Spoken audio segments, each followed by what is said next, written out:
Coaching থেকে বের হয়ে সোজা হোস্টেলে রওনা দিলাম। মাত্র 5 মিনিট দূরত্ব, তাই হেলে দুলে হাঁটতে লাগলাম কানে হেডফোন লাগিয়ে। তখন প্রায় সন্ধ্যা ঘনিয়ে এসেছে। হঠাৎ মনে হলো কেউ আমাকে ফলো করছে। ঘুরে পিছনে তাকিয়ে দেখলাম একটা ছেলে কিছুটা দূরে দাঁড়িয়ে আছে। আমি পাত্তা না দিয়ে আবার হাঁটা দিলাম। ছেলেটা আবার আমার পিছু নিল। আমি থেমে গেলাম, ছেলেটা থেমে গেল। এবার আমার একটু খটকা লাগলো। আমি কান থেকে হেডফোনটা খুলে ব্যাগ রেখে ছেলেটাকে হাতের ইশারায় ডাক দিলাম। সাথে সাথে সে আমার দিকে এগিয়ে আসতে লাগলো। ছেলেটা আসুক এর মাঝে আমি আমার পরিচয় দিয়ে দেই। আমি রিশফা, ইন্টার ফার্স্ট ইয়ারের ছাত্রী। মা মারা যাওয়ার পর বাবা আবার বিয়ে করে।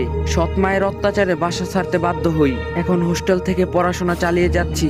বাবা মাঝে মাঝে এসে খোঁজ খবর নিয়ে যায়, টাকা দিয়ে যায়। জীবন নিয়ে আমার কোনো অভিযোগ নেই। আমি চাইলেও নিজের ভাগ্য পরিবর্তন করতে পারবো না। তাই যা হবে তা মেনে নিয়ে সামনে এগিয়ে যাওয়াই বুদ্ধি তার পরিচয়। ছেলেটা আসলো আমার কাছে। আমি জিজ্ঞাসা করলাম, কি সমস্যা, আপনি কি আমাকে ফলো করছেন? ছেলেটা আমতা আমতা করে জবাব দিল, না মানে অনেক দিন ধরে আপনাকে ফলো করছি আমি।